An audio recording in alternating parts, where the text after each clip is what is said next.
With the food already served, both begin to eat. At the first bite, Yewoon asks what she thinks and if it tastes good. Hyein, savoring the dish, thinks for a moment before declaring that it's delicious. Yewoon thanks her for the compliment and confesses that he was a bit nervous since he hadn't cooked it in a long time. Hyein comments that a spicy touch would make it great and asks if it's his own recipe. The young man replies no, that he saw it on YouTube. His companion laughs and says YouTube is the best.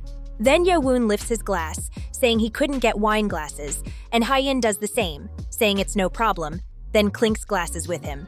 Yewoon takes a sip and feels glad that she liked it, since if he had ruined the meal, it probably would have spoiled today's mood.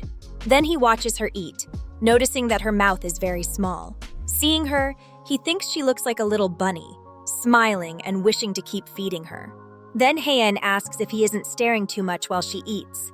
He apologizes, explaining that she eats with great passion. Hearing that, she tells him to eat too before it gets cold. They both start enjoying the dish until Hyein asks why he chose pasta today among so many possible options. The young man replies that he assumes everyone likes pasta, and besides, it's not hard to make and tastes great. She smiles and asks if he's ever cooked it for another woman, making him choke on his wine. She quickly asks if it wasn't because he had already made it successfully before, and that's why he felt more confident.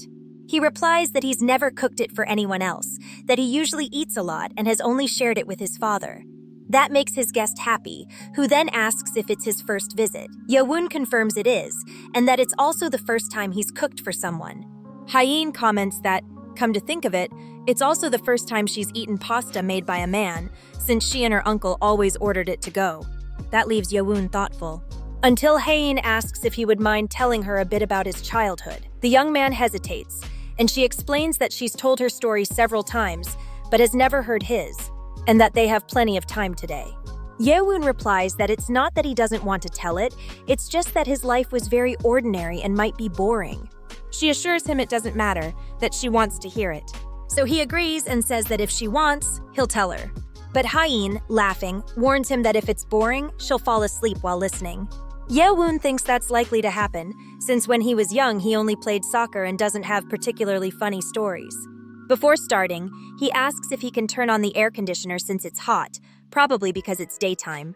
Hyein nods, saying he's right since it's midsummer and she's already sweating.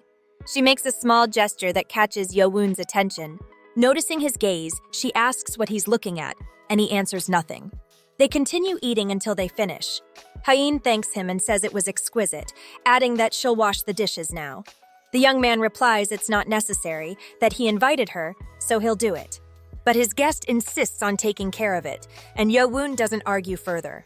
Then she says he could do something and asks him to go to the store to buy some snacks, explaining that there's still wine left and something to go with it would be nice.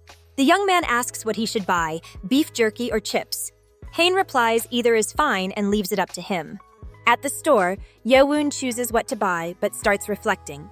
He feels the conversation was a bit awkward and wonders if he was too nervous. He thinks that at first he had imagined they would have a relaxed lunch together and he'd discreetly gauge her feelings. But he remembers what happened the day before, when he was rejected, and wonders if that failure has him discouraged. He tells himself he needs to pull himself together, that he can't ruin the mood after putting in so much effort to invite her. After buying the snacks, he texts Hyein to let her know he's on his way back. She welcomes him with a smile and asks for his computer password.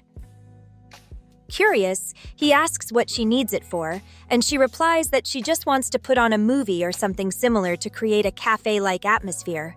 The young man explains that unfortunately he canceled his Netflix subscription, but Hyein says she has one with ads. Yewoon is surprised and says he canceled his because he was too busy to watch anything. Then he asks if there's any movie she'd like to watch, and since they're going to, they should pick something interesting. After thinking for a moment, Hyein says she doesn't usually watch many movies, but if they're going to watch one, she'd like it to feature the sea. Yewoon wonders internally why she mentions the sea, remembering a pirate movie he watched as a kid, and thinks the mood doesn't seem right for that. Then Hyein points to a film called Rogue, The Lion and the Little Mermaid, and asks if they can watch that one. The young man comments that the sea appears on the cover and finds it curious, but asks if she really wants to watch it. She says yes, since after all, it has the sea. He tells her it's kind of old, but she replies she doesn't mind since they're just putting it on in the background. So he plays it. While watching the movie and eating snacks, Yeowoon remembers having seen it before at a cafe with Aaron. He admits he doesn't remember what it was about, since at the time his mind was elsewhere, specifically on her faint cigarette scent and the thought that maybe something special could happen. Suddenly, a loud and somewhat intimate sound is heard in the movie. He blushes and wonders if the film always had such steamy scenes, since he thought it was a romantic story. He looks at Hyeen and notices she doesn't react, wondering if such scenes don't make her uncomfortable. But in fact, she's also embarrassed, wondering why that scene suddenly appeared since she was very focused.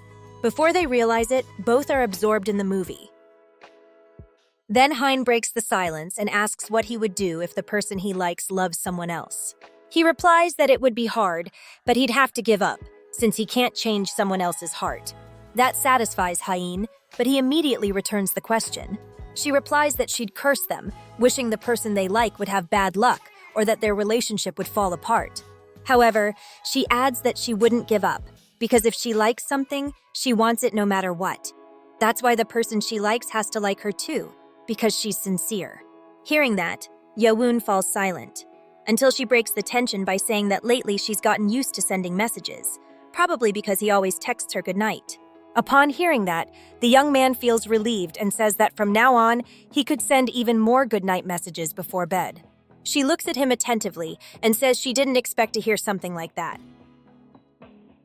Hearing her, Yeowoon looks at his glass and remembers when he asked his superior why she watched so many movies. She told him it was a good way to kill time and that it was fun. Besides, most movies are about cowards, and watching them calms her down, making her think she's not the only one living in fear. And of course, the best part is that there are many handsome men. Back in the present, Yeowoon reflects that maybe he still hasn't figured out his feelings. But even so, as the movie continues, the young man calls out to Haein and apologizes, confessing that he doesn't think he can keep watching, because, in truth, he likes her. Hyeen stays silent for a few seconds before asking what will happen now. Yeowoon replies that they could start dating, but she's referring to the end of the movie. However, he says they'll watch it later, moving closer to her and saying that what matters now is the present. With a teasing look and tone, Haein asks what they're going to do right now. Silence falls between them, and while the movie continues in the background, it's revealed that they're kissing.